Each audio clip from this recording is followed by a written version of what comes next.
Guys രാവിലെ തന്നെ അടുത്തേക്ക് പോകുന്നത് ട്രാഫിക് കോർട്ട്. യെസ്. അപ്പം രാവിലെ 9:39, ഡേറ്റ് ജൂൺ 26. ഇന്നൊരു വൃത്തികെട്ട ദിവസമാണെന്ന് ചോദിച്ചാൽ വൃത്തികെട്ട ദിവസമാണ്. ഇന്നലെയും ഇന്നൊക്കെ ആയിട്ട്. അപ്പം ഇവിടെ ഉള്ളത് വെച്ചിട്ടുണ്ടെങ്കിൽ ട്രാഫിക് കോർട്ട് അല്ലേ? ട്രാഫിക് കോർട്ടിലാണുള്ളത്. ചെറിയൊരു പണി കിട്ടിയിട്ടുണ്ട്. അപ്പോൾ ആ പണി എന്താണെന്നുള്ളത് റമീസ്ക വിവരിച്ച് തരുന്നതാണ്. അപ്പം എന്താണ് നമുക്ക് പണി കിട്ടിയത് എന്നുള്ളത് പറഞ്ഞോ. ഒന്നുമില്ല ഗൈസ്, റോഡുമിൽ കളിക്കുമ്പോൾ ശ്രദ്ധിക്കുക. റോഡുമിൽ നമ്മളാണോ കളിച്ചത്? പറ. ഞാൻ റോങ്ങിലല്ല, ഞാൻ റൈറ്റ്. അത് ആദ്യം മുതലുള്ള ഇൻസിഡന്റ് ഒന്ന് പറയാം. നമ്മൾ റമദാൻ സിഗ്നലിൽ നോർമലി ഓണായപ്പോൾ ലെഫ്റ്റ് എടുത്താണ്. അപ്പം ഫ്രീ റൈറ്റിൽ ഒരാൾ വന്നു നമ്മളെ മുന്നിലിട്ട് വണ്ടി. അപ്പൊ സഡൻ നമ്മൾ ബ്രേക്ക് പിടിച്ചു. ബാക്കിലൊക്കെ വണ്ടി ഉണ്ടായിരുന്നു. അപ്പം നല്ല രീതിയിൽ തന്നെ റമീസ്ക്ക് എന്ത് ചെയ്തു, ഹോണം കടിച്ചു.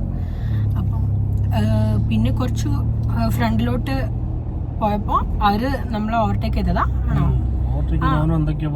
ഓവർടേക്ക് ചെയ്ത് വീഡിയോ ഷൂട്ട് ചെയ്തു നമ്മളെ അങ്ങനെ. അപ്പം നമ്മൾ എന്ത് ചെയ്ത് വീഡിയോ ഷൂട്ട് ചെയ്തു.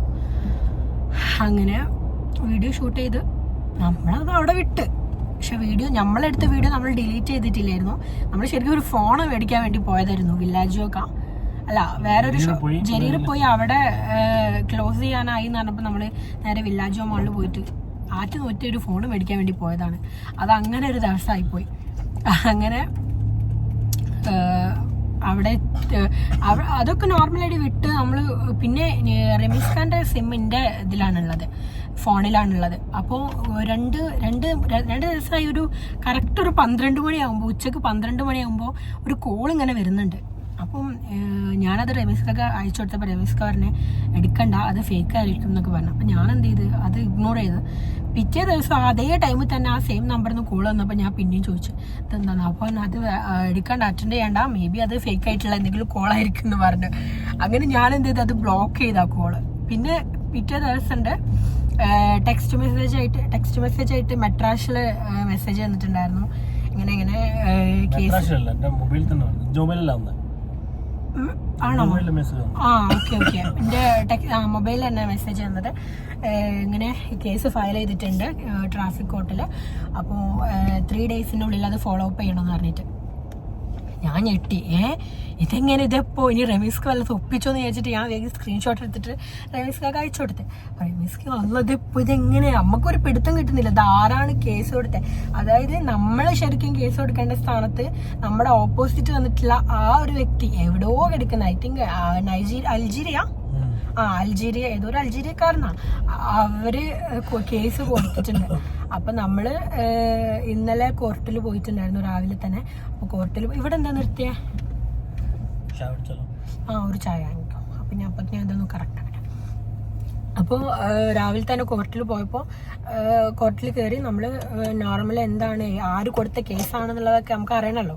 പോലീസൊക്കെ ഭയങ്കര സപ്പോർട്ടാട്ടോ. അവിടെയുള്ള ട്രാൻസ്ലേറ്റ് ചെയ്യുന്ന മിസ്രിയായാലും നമുക്ക് ഭയങ്കര എല്ലാ കാര്യങ്ങളും പറഞ്ഞെന്ന്. അങ്ങനെ നമ്മൾ ഓക്കെ പറഞ്ഞു. അപ്പോൾ അവർ പറഞ്ഞു നാളെ ചെല്ലാൻ വേണ്ടിയിട്ട്. അപ്പോൾ ഇന്നാട്ടോ ഞാൻ ഈ വീഡിയോ എടുക്കുന്നത്. ഇന്ന് നമ്മൾ ചെന്നു. ഇന്ന് രാവിലെ 9 മണിക്ക് ചെല്ലാൻ വേണ്ടിയിട്ട് അങ്ങനെ ചെന്നു. അപ്പം അവിടുന്ന് അവർ പറഞ്ഞു കോംപ്രമൈസ് രീതിയിലേക്ക് എത്തിക്കണമെങ്കിൽ അത് ഇവിടെ തന്നെ കോംപ്രമൈസ് ചെയ്തിട്ട് വിടാം, അല്ലെങ്കിൽ പിന്നെ കോർട്ടിൽ പോയിട്ടുണ്ടെങ്കിൽ കുറച്ച് ഇടങ്ങാറാണ്. പിന്നെ കേസ് കൊടുത്തിട്ടുണ്ടെങ്കിൽ റമീസ്ക്ക ഭയങ്കരമായിട്ട് ഷൗട്ട് ചെയ്തിട്ട് ഹോൺ ചെയ്തെന്നുള്ള, ഹോൺ ഇങ്ങനെ പ്രസ് ചെയ്തുകൊണ്ട് അവർക്കത് ഇറിറ്റേഷൻ ആയി എന്നുള്ള രീതിയിലാട്ടോ കൊടുത്തിട്ടുണ്ടായിരുന്നത്. അപ്പം അങ്ങനെ അവരങ്ങനത്തെ രീതിയിലാണ് കേസ് കൊടുത്തിട്ടുണ്ടായിരുന്നത്. ഭയങ്കരമായിട്ട് നമ്മൾ ഹോൺ അടിച്ച്, ശരിക്കും നമ്മളെ ഭാഗത്ത് ഒരു തെറ്റുമില്ല. അപ്പോൾ നമ്മൾ എന്ത് ചെയ്ത് ഇതിന് അങ്ങോട്ടേക്ക് നമ്മളൊരു ഫയല് കൊടുക്കാൻ വേണ്ടിയിട്ട് അങ്ങോട്ടേക്ക് അവർ കൊടുത്ത കേസ് നമ്മൾ എന്താണോ കറക്റ്റ് അത് കൊടുക്കാൻ വേണ്ടി നമ്മളിവിടെ ഓൾറെഡി എല്ലാം പ്രിപ്പയർ ചെയ്തിട്ടാട്ടോ ഇന്ന് പോയിട്ടുണ്ടായിരുന്നത്, ട്രാൻസ്ലേറ്റ് ഒക്കെ ചെയ്ത് അറബിക്കിൽ. അപ്പോൾ അവിടെ എത്തിക്കഴിഞ്ഞപ്പോൾ തന്നെ അവിടെ പോലീസും അവരൊക്കെ സംസാരിച്ചു. അവർക്ക് ഇംഗ്ലീഷ് കുഴപ്പമില്ലല്ലോ, അവർക്ക് അറിയാൻ തോന്നുന്നുണ്ടല്ലേ ഇംഗ്ലീഷല്ലോ? ഓക്കെ. അപ്പോൾ ഇംഗ്ലീഷിൽ നമ്മൾ കുറേ അവരാദ്യം ചോദിച്ചാൽ അറബി അറിയുമെന്ന്. അപ്പോൾ നമുക്ക് അറബി അറിയില്ലല്ലോ. അപ്പോൾ കുറച്ച് കാര്യങ്ങളൊക്കെ നമ്മൾ ഇംഗ്ലീഷിൽ പറഞ്ഞു. നമ്മളെ ഭാഗത്തൊരു തെറ്റുമില്ല, ഒന്നുമില്ല. നമ്മൾ പിന്നെ കോർട്ടിൽ പോയിട്ടുണ്ടെങ്കിലും CC ക്യാമറ ചെക്ക് ചെയ്താൽ നമുക്ക് എല്ലാ കാര്യങ്ങളും അറിയാൻ പറ്റുമല്ലോ. അതും സിഗ്നലിൻ്റെ അടുത്ത് തന്നെയാണ് ഉണ്ടായത്. അപ്പം നമ്മളെ സത്യത്തിൽ തന്നെ ഉറച്ചു നിന്ന് നിങ്ങൾ ക്യാമറാസൊക്കെ ചെക്ക് ചെയ്തു, നമ്മൾ റോങ് ആയിട്ട് പോയിട്ടില്ല.